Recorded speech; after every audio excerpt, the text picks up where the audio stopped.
Welcome to my backyard. We're going to make crackers today. You hear the barking dog, by the way? That's city living.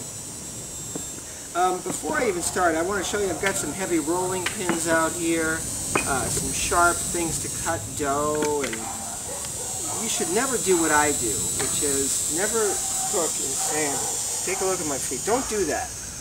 Never do that. Okay? Wear something with a closed toe. Do as I say, not as I do. I've got some flour here and some light rye dough, and I'm going to tear off a piece. I'm actually going to cut off a small piece, about the size of a peach.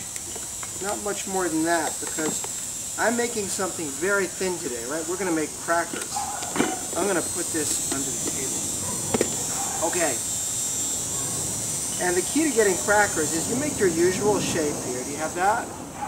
Okay, you make your usual round ball, which would be a roll if we stopped here. But I'm going to get it really, really, really thin. You've got to get it paper thin. And so we'll show you how to do that. The most important thing is you've got to use enough flour. So we have the construction next door. We also have the occasional airplane. I think it's going to be great. I use my fingers to get part of the way there. This is about a ½ an inch thick.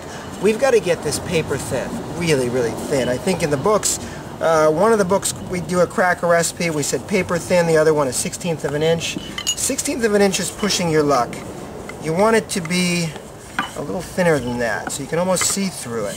Sometimes you got to walk away and let it relax. Use your fingers. If it were to stick, get under it with one of these, scraper. So, this is sort of withstanding. This is resisting, I should say. So it's having a hard time getting thinner. By the way, I am using a handle-free wooden rolling pin, and I really find these are easier to use for really thin stuff. And I've pretty much completely switched over from one of these. But one of these also works, traditional American one. This is the French milled style, and we'll have a link actually to both. It's just a matter of preference. Here's a spot that's stuck right there. Let's get that off. See that? You can easily get that off. But this is now still pretty thick stuff. Drape it over your arm, drape it over your hand, use gravity. See that? If you're foolish, throw it up in the air. You have that? No, okay, let's do it again. Throw it up in the air. Okay, let's try it again. Throw it up in the air, not using trick photography. Once it gets much thinner than this, you won't be able to throw anything up in the air. So, I'm going to use the pin once, and then we're going to let the dough relax for 5 minutes. And we'll let, through the miracle of video, we'll let those 5-minute elapse in cyberspace. We'll see you in a few minutes. Okay, through the miracle of television, we've gone 5 minutes here. It's going to behave very differently. So, scrape it off the surface, and you can tell as soon as you pick it up that it's just completely relaxed, and it will become any size we tell it to. It will become any thickness that we desire. That was just 5 minutes. If you can do it, you can see that you can see through it. Be gentle with it now, because if you're at the point where you can almost see through it, it can tear pretty easily. See that? If I had a light behind it, if we were really nervy, we'd hold it up against the sun, but we're not that nervy. Alright, let's make it even thinner, so it's just paper thin and a rectangle, because we're going to make square crackers out of this. In the first book, we called something like this lavash. Lavash is an Armenian bread. And we did ours a little on the thick side, so it would be soft. A lot of people do lavash as a cracker, and this is more like a cracker like lavash. We're going to use olive oil on it before we bake it. Partly because I like it, and it's one way to stick the seeds on it. If you use water instead of olive oil, it's a little more prone to scorching. So in the books we say 375, 400 degree oven. Don't go much beyond that. And we're going to be trying this, of course, today out on a grill, which is a little bit unpredictable. Let that relax for a second and check right back. It's really relaxed now. It's sitting out here. It's almost paper thin. In places it's stuck, so just get under it. Put some flour around the edge and get under it like that so that it's unstuck everywhere. You're going to have problems. Okay, it'll bunch up like that. It gets a little bunchy. And you can do this. Try to get rid of some of that oil, some of that extra flour, and you'll be a little happier. And brush it on your leg, preferably, is the first and best place to.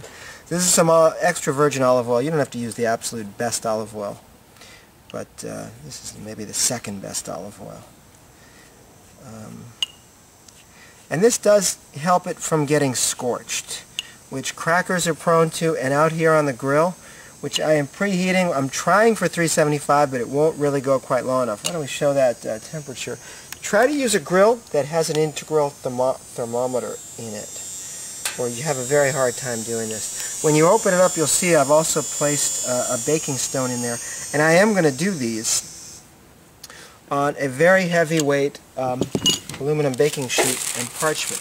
I love these aluminum baking sheets. They are so much better than a typical cookie sheet, and I'll show you how we use that in a second. Okay, I'm going to take my, well actually let's do our seeds and our za'atar spice. Here's some za'atar spice over here. We'll make all kinds of stripes with it. Okay, here's some, let's do a border of white sesame. So this has got to be in 5 minutes a day. If you really only have 5 minutes, just skip the seeds or use whatever seeds you can get your hands on, or, you know, these are poppy seeds. And my stripes are getting a little haywire, but that's really okay. Then let's go back to the za'atar. And then we had to do white sesame. And I just dropped one of those sesame seeds on my toe, which would have been protected if I were wearing a closed-toe shoe, so I'm a little upset about that. Again, do wear closed-toe shoes. And so that's the end of that. And I can't decide if I want to cut it now or break it up later. I'm thinking I'm going to cut it into crackers now. I'm going to use a pizza cutter, I don't know, whatever size crackers you like. We're going to make a checkerboard here. Cut, cut, cut, and then we're going to lift them with a pancake flipper, spatula. We'll make that last one kind of big. Some of them will be little triangles, but I did a pretty good rectangle. One of the other advantages of using that French milled rolling pin is that it's easier to control your direction, and I'm much more likely to be able to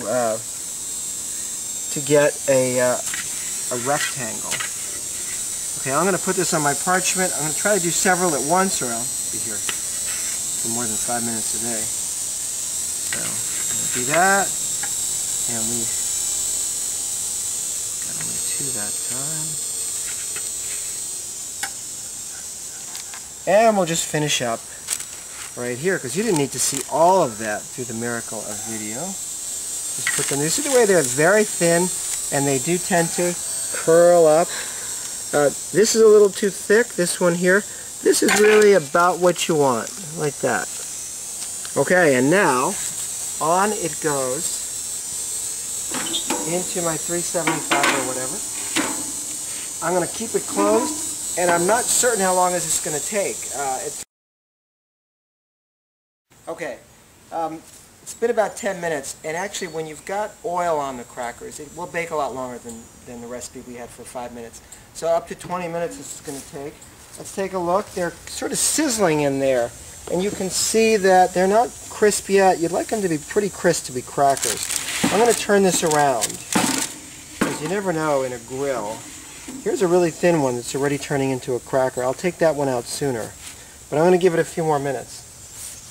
Some of them are breadier, some of them are more like a thick lavash. A lot of them are like crackers. So that looks pretty good. Come back. Okay, it's about 15 minutes, and some of these are definitely done. Some of these little thin ones, I could just pop that in my mouth, but I won't. I'll just put it here to cool, and it'll get harder and crisper. And let's find as many as we can to get off of here that are firmed.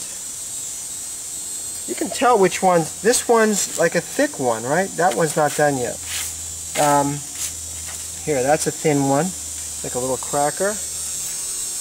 And if you're not so particular, you can take them all off about the same time. The bottom should start to look like that, nice and brown. They're not all like that. Okay. So we'll come back and get the thick ones off of there in a little while. One thing I should have said is that a lot of people will like salt on these kind of crackers, and because this has oil on it, I'm just going to shake some kosher salt on after the fact, and it'll stick, believe it or not. And let's see if we can get the crunching sound when I eat that. Okay. Proceeded to eat a lot of them, but you can see that depending on the thickness, so this one got nice and thin and crispy, so that's actually ready, but this one is more like a lavash. The top is very soft. See that bubble? So let's show some video of this forlorn cracker, the only one sitting there because we've been eating them. It's very sad, but nonetheless. Alright, we'll come back. Okay, we're going to declare these done. The thicker ones went about a half hour. And this is definitely a different idea. I'll show you side by side. The thin one, the thick one. It's really different. They're both delicious. One is sort of a snappier crack when you get it in your mouth and chew it. And the other is a tiny bit chewier. They're both fabulous. And they both will have a little more... I'm going to turn the grill off because we don't need to have it on. By the way, always use oven mitts when you do a job like this, or you can get a nasty injury. I'll do that. Here. Okay. Stabilize everything. You shouldn't cool them in, you should carefully cool them in one layer. Don't do like I do. I'll straighten it out. But I think that's a little more picturesque as a little pile. So we're going to have to come back and do this in the winter sometime. Alright. So if you have any questions, come visit on breadin5.com and we will answer ourselves. See you there.